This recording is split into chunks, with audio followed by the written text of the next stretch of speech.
Hey guys, welcome back to my channel. I'm Jess with So Many Creations. Today's video is a super quick and easy fun project, and it's making these little trays. You can make them in a set and nest them. You can make them tiny, you can make them big, you can make them out of cork or fabric. Pretty much the sky's the limit on this one. So I'm gonna go over the materials in just a minute. You'll just need a few of your basic sewing supplies. And for today, I'm going to do some embroidery like I did on this one using my Janome Skyline S9. You don't have to have an embroidery machine for this project, but if you have one and want to use it, it's a fun place to add a little personal touch. Maybe for the person you're gifting it to, or in this case, I'm gifting this to me and I put my initial in it. These are super quick, easy, and you'll be able to get a bunch of them done in no time. Perfect for the holidays, which are right around the corner. If you like videos like this, go ahead and click subscribe. You can also give it a thumbs up and click the little notification bell to know when I upload. So let's get into it. Before we go over all of the supplies that I have laid out for today's project, I wanted to show you the two versions a little bit closer up. So let's start with this one right here. This tray is made out of cork. So I have a mustard color for the inside and an aqua on the outside. I didn't do any embroidery on this one, but you absolutely can embroider on cork. I've done that in a few other videos as well if you want to check those out. And for this version, you're going to be placing two pieces wrong sides together, and you're going to sew them without finishing the edges. So you can see here that these are all raw edges along the top. So for this version, you want to make sure you're using something that is not cotton. You don't want it to fray. So you can use cork like I did. You could use vinyl or leather scraps. You could even use craft tex. You can even just use one piece like I did right here. So for this one, I actually only used one piece of cork, and I'm using the backing of it for the inside. I'll be honest, it's not my favorite, but in a pinch, if I wanted to make something super, super quick, I could do that. So what I've done for this one is just cut my two pieces the same size. Again, placed them wrong sides together and sewed around the edge. We're going to do some extra steps for today's video, which is including cotton fabric and embroidery. Again, you can skip the embroidery if you don't want to, or if you don't have an embroidery machine. And for the cotton, you want to make sure that you have finished edges. Cotton is going to fray, and we don't want to have our, trays looking kind of messy after a while. You don't want to have raw edges here. So that's the only difference. So all of the steps that I'm going to show you for this project right here, you're just going to cut a few of those out if you're doing something like cork or something that's non-fraying. And I'll go over that as we do each of the steps, just to make sure that you know how to complete that. I figured since the fabric has a few extra steps, we would do that version for today. I'm going to pick my embroidery design in just a minute, but I wanted to go over with you all of the supplies that I have here. There's not too many. You really don't need a whole lot to make this project, but let's take a look. So again, basic sewing supplies, you'll need your machine, and we're gonna go over feet, needles, and thread in just a minute. I use my rotary cutter and my ruler to cut my squares. So I have those right here. I also have scissors, and I keep a small ruler around. That's going to be really great for your corners right here where you're marking and measuring those. So to measure, I use my small ruler, and to mark, I use something like this. This is a chalk pencil. This one happens to be green. Anything that's going to come off, otherwise you want to make sure that you're sewing right on top of that line. So you could use a pencil or anything that's removable. I probably wouldn't use a pen in this case like I do in a lot of my other videos, but just not for this one. So I have here my turning tool. When I'm turning the fabric pieces right side out, I want to get nice crisp corners. And so I like to use this tool right here. There's also a stiletto, which is helpful, and a seam ripper, because if I'm sewing, I'm probably going to have seams to rip out. I don't know about you, but I usually can't get through a project without undoing something. So I have that right nearby. For my pressing, I like to use a pressing clapper. This is not necessary, but I do like to have this around because I think it helps to fuse my interfacing and to really make my edges nice and clean. So I use this when I'm doing my ironing. I always have pins and clips around. Both of these are helpful for this project. If you're doing cork, you want to stick with just the clips, but I will use the pins to do some of my marking for today on my fabric. And let's go ahead and go over some of these items right here. These are always the big ticket questions that people have. What kind of needle do I need? What kind of thread do I like? And what kind of feet am I going to use? So if I am making a cork project, I prefer a Microtex or a Top Stitch 9014. Those are my favorite needles to use for cork. They're great for piecing as well as top stitching. And I make a lot of bags, so I always have these on hand. My machine loves it, the cork loves it, so these are my absolute favorite. But for today, since I'm using fabric, I'm just going to be using a standard universal needle, and this is an 80-12. This is fine for my embroidery for today as well as for piecing. As far as thread is concerned, I like to embroider and piece in cotton. I use cotton pretty much exclusively. Every so often, and it's mostly because it's the right color, I will throw in a polyester. Personal preference, I just don't love the shininess of polyester thread. I really like cotton, and Aurifil is the one that I prefer to use. Whatever you have that you like is totally fine. I know a lot of you have a vast collection for your embroidery machine, and that is fine. I use the same thread for my piecing and my embroidery. Since I'm embroidering, I do have some 50 weight, which is the orange cone. Those are totally fine to use. I also have some 40 weight. If I am making this out of cork, it is fine that I embroider in the 50, but I like to piece in the 40 weight. That's the green one. Sometimes in bag making, I'll even go up to a 28, but these are the two that I'm gonna be using for today, mostly because I need to pick the right colors and I have a mix of both. So I will be using both of those. And as far as my feet are concerned, you might be looking and thinking, that is a lot of feet for one small project, but I'm gonna show you why I have all of these. So first of all, I have my P foot for my embroidery. If you are not embroidering, you won't need this foot. This is the one that I'm going to use first. I also use a 1/4 inch foot. This is my O foot. This has a guide on the side. That's my preference. Whatever you piece with and get your accurate 1/4 inch seam, that's the foot that you're going to want to use. When we're piecing this together, this top seam right here, we're doing a 1/4 inch seam allowance.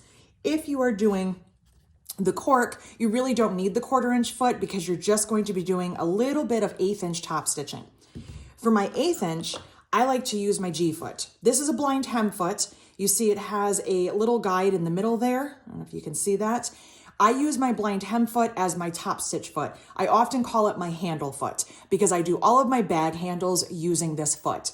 And as you can see right here, and I'll show you how I use this when we get to it, I move my needle over to the left and I do my top stitching right there with this foot.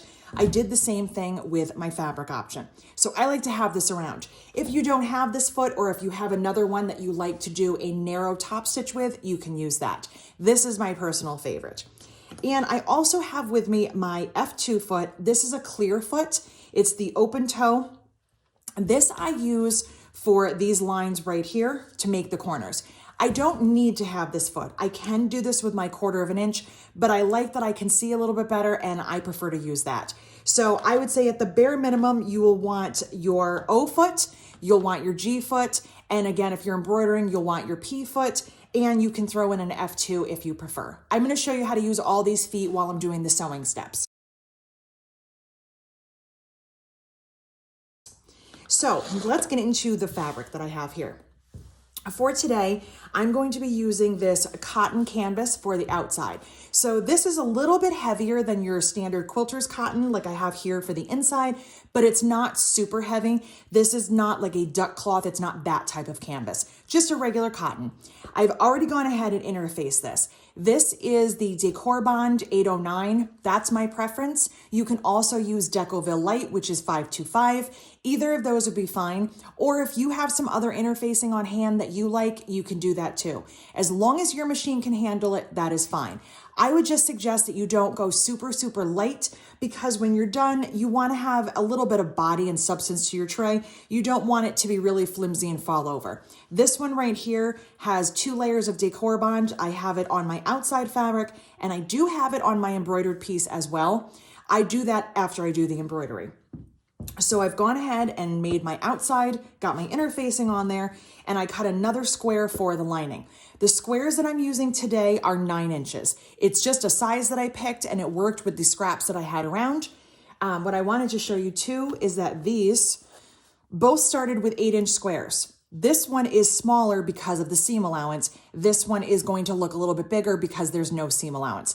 I would just recommend whatever size square you use, that you don't go smaller than 5 inches. And that's noted in your handout, your little 1-page download. This is a 5-inch square. This is how small it is. And I don't think you'd want to go any smaller than that because I don't know what you would store in that tiny little basket. So 5 inches is kind of my minimum, but really you can go with any size that you want. You can even make the corners taller if you want. You can really experiment and play around with whatever you have on hand. So again, for today, I'm doing 9 inches. So I have a 9-inch fused piece of canvas for the outside, and I will have my 9-inch square for the inside, but first I need to do my embroidery. So what I've chosen here for the back is actually a medium weight tearaway stabilizer. That's what I'm gonna use for the embroidery. And I just have a piece here of quilter's cotton. It is much larger than it needs to be. It's bigger than the finished 9-inch square because I'm going to embroider. And if I'm being honest, I'm kind of a sloppy embroiderer. I'm not really good at centering and doing all that kind of stuff. So I just like to throw it in the hoop, get it on the machine, and make something. So I've got my hoop right here. I am going to use the SQ14 hoop for today. So I've already taken those 2 pieces apart. And very simply here, since I have a piece of tearaway and I have a quilter's cotton, I'm just gonna lay them both on top, take my hoop and press that down. And once that's in place, I'll go ahead and tighten the screw down in the bottom corner. And then I just like to make sure that everything is in there nice and snug, and I'm ready to go. So next I'm gonna head over to my sewing machine and I'm going to select my embroidery design and my threads, and I'm gonna get started on that. So now it's time for the fun part. It's time to pick out my embroidery design and get my machine set up to embroider. I have my hoop already right here, and I have my P-foot on. I have a full bobbin. I'm ready to go. I just need to do a few things first. So first things first is I'm gonna open the carriage arm in the back here, pop that open, go to my machine mode and switch over to embroidery. Let it do some adjusting. And let's see what we're gonna use for today. I have no idea what I want. So I picked my design and I have my hoop already in place. I found this really cute Trick or Treat black cat. I don't even know if it goes with my outside fabric, but I'm doing it anyway because I am definitely in a fall mood and I think this is really cute. So I grabbed a few threads. It says that I need 6 colors. I may end up using a couple of them more than once, but I have my main colors right here. So I am ready to get started. And it looks like, let's see what my first one is. It will be the broom. So for the broom, I'm gonna go with this peachy color right here. I'm gonna get my machine all threaded and then let her rip. So one of my favorite features on all of my Janome machines is how easy they are to thread. And this one is no different. Even though it doesn't have an automatic threader like my 15,000, that is okay because it threads really easily. So again, I'm using a 40 weight for this. I have some 40 and some 50 because that's what I have to work with today. And I'm fine with mixing both. They're both gonna work nicely on the fabric. And drop my foot here, get a big fuzzball out of the way, thread my needle, and just like that, I'm done. So first things first, I have my scissors nearby because I'm going to take a few stitches and I hold my thread loosely. And once it's taken a few stitches, I stop and I get in there and trim that thread. Make sure you trim the right one. I have many times trimmed the working thread, but now that that's all set, I'm gonna let this embroider and I'll be back to show you how it looks when it's done. All right, the embroidery is all done, and I think this might be the cutest embroidery I've ever done. There. So I'm going to take this over to the ironing board so I can get this out of the hoop and also put on my interfacing. First, I'm going to put my machine back to regular sewing mode. So I'm just going to say okay, let it get back, and then put my carriage arm back in, change out my foot, and I will be ready to start sewing. First things first, I'm going to take my embroidery design out of the hoop. I don't need this anymore. So I'm just going to undo the screw right here and pop that out. And because I am using a tearaway stabilizer, I'm going to turn this over and I'm going to tear out as much as I possibly can. I trimmed up my fabric piece here and I have my decor bond, and I just wanted to show you quickly how I adhere this and also how I use my pressing clapper to help for this step. So decor bond is fusible, so I'm finding the shiny side, that's gonna be the glue side, and I'm gonna put that right side up on my ironing board. And then I'm going to put my fabric piece on top with the wrong side down. Just get that centered. I have my iron here ready to go, and I have it on the highest setting that it goes on. I do have it on linen. I'm also going to turn the steam on. I turned it off so that it wouldn't be on the camera, but I'm gonna turn on the steam, and I'm just gonna start in the center here, and I'm just kind of working my way around. Now I'm not pushing really hard. I'm not trying to stretch my fabric out at all. But what I also like to do as I'm going around, let's say that I have a spot that I have a wrinkle that won't come out or that just doesn't want to stick, I take my pressing clapper and just kind of put some weight on it right there. Give it a few seconds. You can even move the clapper around. You can use it. I've got a little bit of wrinkling right here down at the bottom of the broom. So I'm just going to use the tip of my iron, warm that up, and then use my clapper. And you can put some pressure on it. You can kind of work it back and forth or work it in a circle. And just like that, it's adhered nicely. Now what's gonna happen right here in the center where it's a little bit thicker and it has some of that stabilizer behind it, you're just gonna work slowly kind of around right here.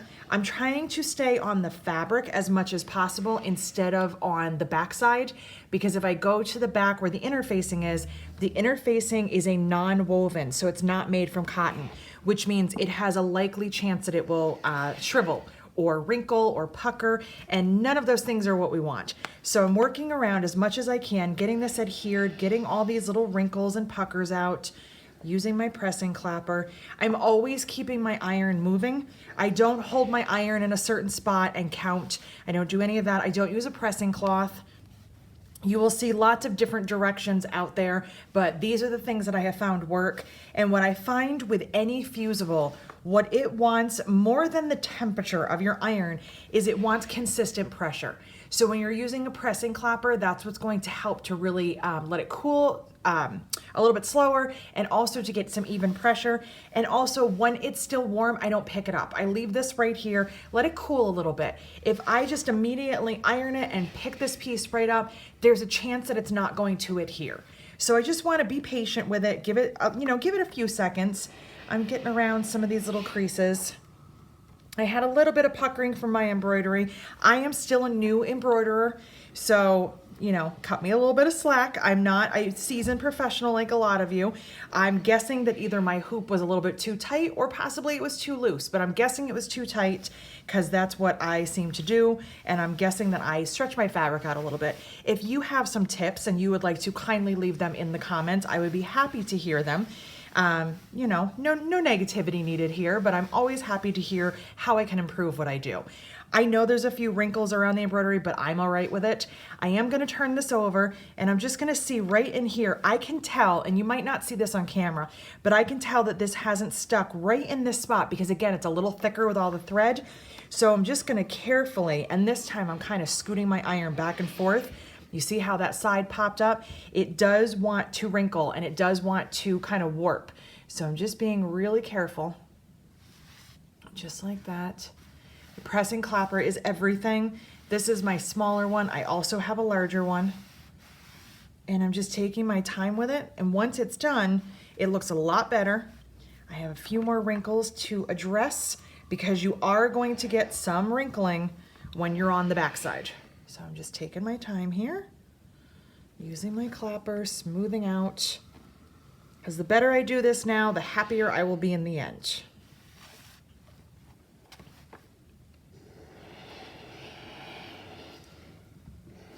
Interfacing seems to be something that is a challenge for a lot of people, especially fusible. They have a very hard time getting it to stick.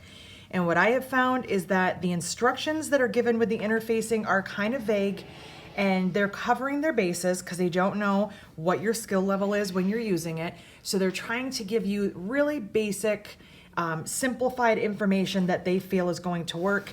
And I have to disagree. I don't like the way that the instructions are written. I find that I have better luck doing this. I also have a t-shirt press, So if I'm doing a lot of bag making or I'm doing larger pieces, I will use that. Now the t-shirt press doesn't have any steam. I do use steam in my iron because I just always do.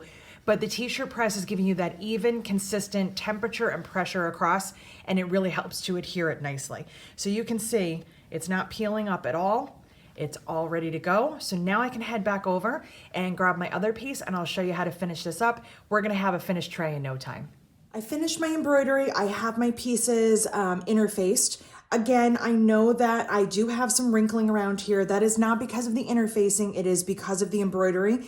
Please be kind. I am still new to embroidery. I'm having a great time, but I am figuring things out just like a lot of you.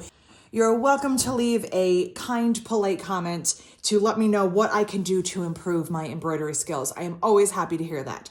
But in the meantime, I am happy. I am going forward because this is so stinking cute and I cannot wait. I love how, even though this is not a Halloween fabric, it's got that really cool fall look. It's got some of the oranges in here just like I used. So I'm gonna go ahead and put these two together. So now that I have my two pieces, because I am using, again, cotton, I do have to finish my edges. So I'm going to need to put both of these pieces right sides together and sew all the way around using a 1/4 of an inch seam. I'm gonna go all the way around and I'm going to leave an opening. Now, when it comes to bag making, I think the bigger the opening, the better. When it comes to this one, I'm okay with leaving a smaller opening. So I'm probably going to sew and leave maybe a few inches. I just have to turn this tray through the opening. I don't have to turn a giant bag with hardware and zippers. Really simple. So I'm gonna go ahead and get this prepared. When I stitch, I'm going to use my O, which is my 1/4 inch foot. I'm gonna make sure I back stitch when I start and stop, do my 1/4 inch all the way around. I'll come back over here and show you how I like to trim my corners before I turn. And before I go, I wanted to also show you, again, if you're using cork, you have your 2 cork pieces that are cut to the same size. These are 5.5 inch squares. Again, it can be any size you want. I just grabbed some scraps to demo. And I would just be taking these and I would be placing these wrong sides together. So I have both of my cork, the right sides facing out, where my fabric is right sides together. This is wrong sides. Now all I need to do with these 2 pieces is do an 1/8 of an inch top stitch using my G foot all the way around here, and this one will be all set. So I'm gonna sew these 2 pieces since I'm at the machine and just to show you how this looks, and then I will get this one prepared and I'll show you how I do a little bit of trimming before I do my final stitching. So my machine is back in regular sewing mode. I took my P foot off, I put the ankle back on, and I have my O, which is my 1/4 inch foot, on here already. And I'm going to pick my 1/4 inch stitch, which I'm going to pick from this menu right here, down in the quilt menu, and stitch number 2. Now the preset is 1.8 for the stitch length, which is a little bit too small for me. I'm gonna bump this up to 2.5. If I was stitching my cork together, I would probably use about a 3. I like to go a little bit bigger with cork. I did not bother to clip or pin my pieces together just because I didn't feel like it, but you absolutely can. I'm gonna put my needle in the down position, get some fuzz out of here, and go. I'm just gonna take a few back stitches, and I'm leaving an opening. I also want my automatic foot option on, so when I get to the corner, it will lift up for me. And I do like to take a couple extra stitches in the corner. I just did a little bit of a back stitch. It just makes the corners a little bit crisper, and I'm gonna show you how I trim them. All right, I'm all done stitching. I did leave an opening. It doesn't really matter where you leave the opening. I just picked the bottom. It's that bag maker in me that just always goes towards the bottom of a project for really no reason. So I'm just gonna trim my thread here, and I'm gonna take this over to the cutting table and I'm going to do my trimming on the corners. I'll show you what I like to do to make this turn easier. But since I'm here, I'm going to switch my foot out to my G foot right here, and I'm going to show you what stitch I like to use for sewing the cork together. Now the cork, again, is wrong sides together because this does not need to have a finished edge. So what I'm going to do here is go back to my regular stitches. I'm gonna go to number 4, which is moving my needle all the way to the left. It's set at 0.5. I could go all the way to 0, but I'm gonna leave it at 0.5. I'm okay with that. My stitch length is 2.4, which is not bad, but since this is cork, I am gonna bump up to 3. Plus, whenever I'm using this foot, I'm typically top stitching anyway, so I definitely would increase my stitch length. I am not even changing the thread, the top and the bobbin. I'm just kind of letting this be whatever it is, and I can start wherever I want. So I'm lining up on the left-hand side. I'm bumping up against that center guide right here, and drop my foot, take a couple stitches, back stitch, and I'm just gonna sew all the way around using this foot. I love this foot. This blind hem foot is everything. When you are a bag maker, it makes your handles so much better. It's great for top stitching. So my cork shifted a tiny little bit because I didn't clip it together, but when I get back over to the cutting mat, I will trim that up a little bit. I'll just trim my threads here. Now I'm gonna head back over there and show you how to finish this up. So I have my two pieces here. I have a pair of scissors so I can do a little bit of trimming. And on the cork piece, this shifted just a tiny little bit. I didn't clip it together. So what I'm gonna do is on this little edge right here, and it's really minor, is I'm just gonna trim it. I'm just going to take that little bit that was sticking up. I knew that it was, and I was following the gray, so I'm okay with just doing that little bit of a trim. And if I have to, I can trim the other side, but a lot of times when it's all done, you won't even notice. This side moved over, so I'm just gonna do that too. And just like that, easy peasy. I'm gonna set this aside. So for the fabric option, before I turn this right side out, I'm gonna trim in the corners, and I like to trim a diagonal, just like that, kind of a 45-degree angle. I'm not right up against the stitching. I don't want to accidentally cut my stitches or poke through them when I'm turning. And I'm just gonna do that there. And here is another little thing that you can do if you want. We've done a 1/4 of an inch seam allowance. If you want to, you can also go in and just take a little bit. I'm not even taking half, maybe about a 1/3, and just trimming that little tiny bit. It's not gonna hurt anything, but it will make those seams lay a little bit flatter. And I'll do that on these 3 sides. You can do this with your rotary cutter too, if you would prefer. And over here, I like to leave this. I don't want to trim this area here because I'm going to tuck that under in just a second. So what I'll do is I'll just take a little bit, kind of like that, and a little bit here. And I'm going to take this to the ironing board, and I'm going to give it a good press. First, I'm going to turn, and when I'm turning, I just try to be gentle. I don't want to rip any of the stitches out, and I'm trying not to wrinkle it incredibly too much, but of course it's a small opening, it's going to happen. So I'm just going to very slowly turn that so I don't hurt anything. I get that turn right side out, and then it looks like this. And I'm going to take my index finger and my thumb, and I'm just going to grab each of those corners and just kind of pull them as best as I can. And then I will use my turning tool to get those corners nice and crisp, just like that. So I'm going to take my turning tool, and I take this end right here, and I'm just kind of smoothing the edge and poking the corner as best as I can. Cutting that little diagonal, I think, makes it much nicer, much more crisp. So I just push that out, do the same over here and here. So take this over, I'll give it one more press, and I'm going to take these edges right here and tuck them under, just like that. Show you over here. Just tuck them in, make that nice and straight. I'm gonna give this a press, add a couple pins here if I need to, and I will be ready for top stitching.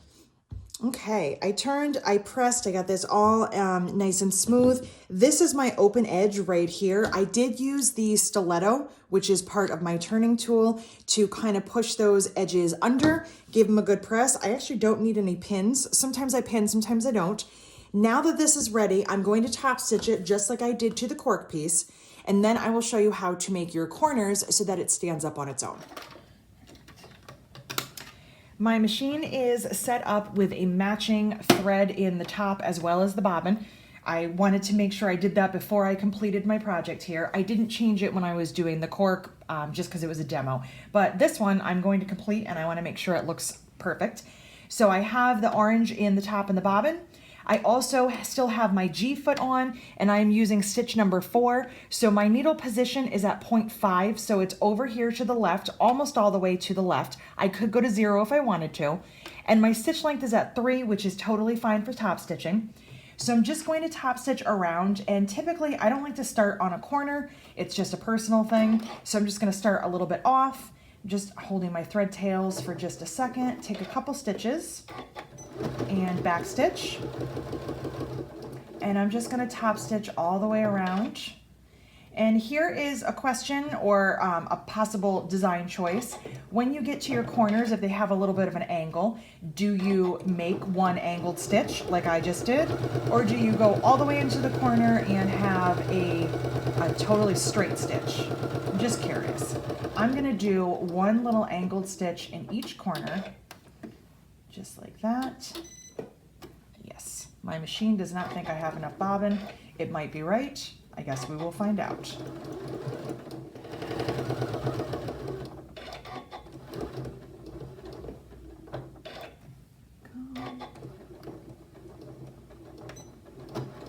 Make sure I backstitch, and I'm all done.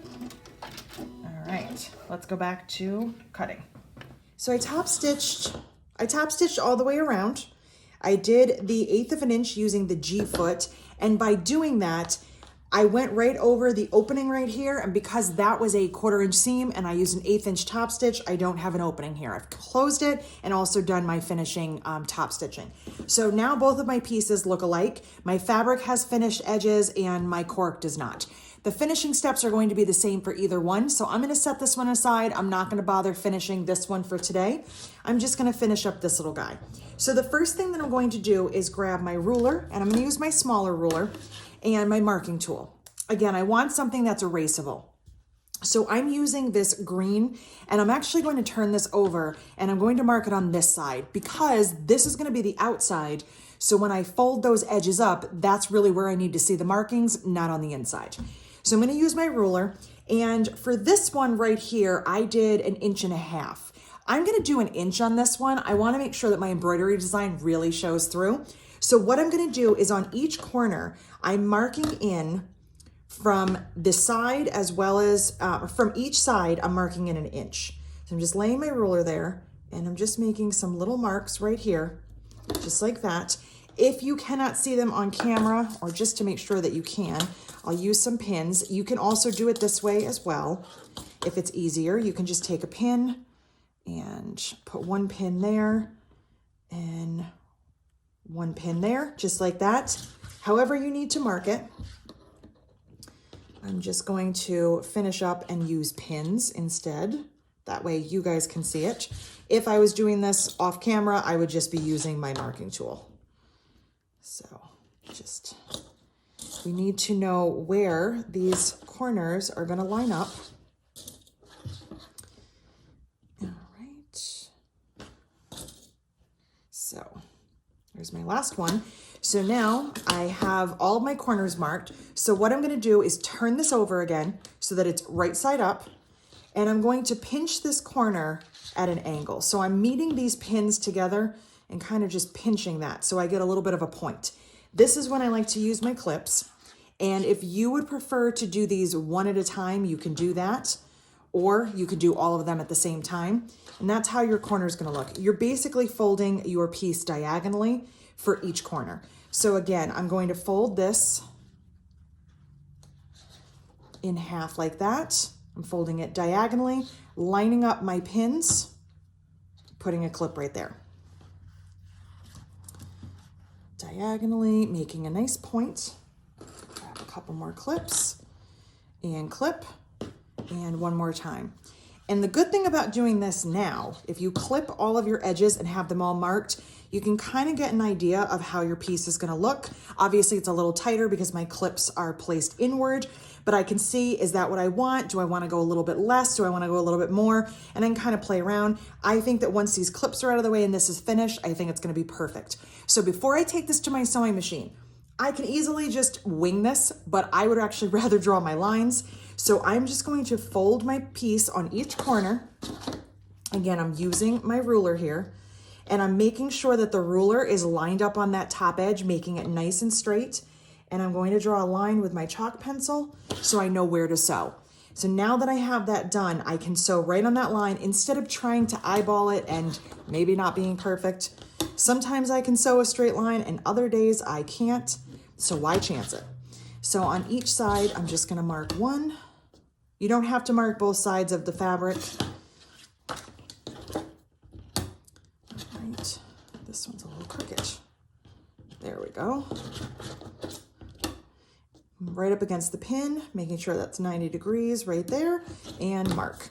So I'm going to take this to the machine and sew each of these. Make sure you backstitch at the bottom as well as the top, and then this will be all set. So I'm going to pop on my F2 foot. I'm going to go back to a center stitch. I'm going to keep my stitch length at 3 because it's a little bit thicker through here. I like that, that longer stitch length, and I've already taken the pins out on this side, so I'll take my clip off and drop my foot. I know. Okay. And make sure I backstitch. Now, if your top edge right here, that seam is thick and your machine's giving you a hard time with going over that, you can always stop a little bit shy. You can just sew right to your top stitching. You don't have to go up and over that. Do the best that you can, and if that's a problem, you can also mark on the other side and sew from the bottom to the top. It all kind of depends on what side I marked on. In this case, I'm sewing from the top down. If that's not working, I'll go remeasure and I will sew from the bottom up.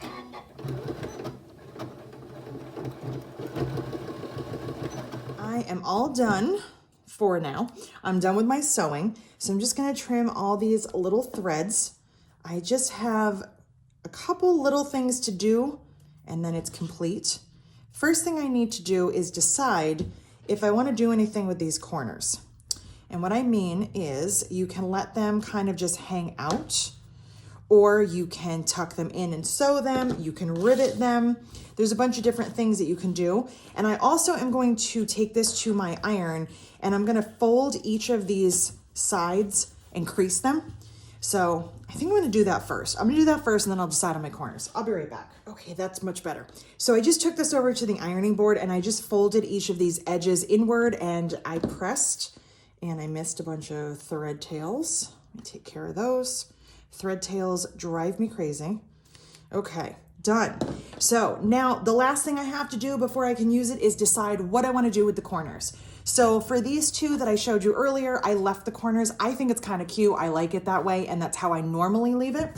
But you do have a few options.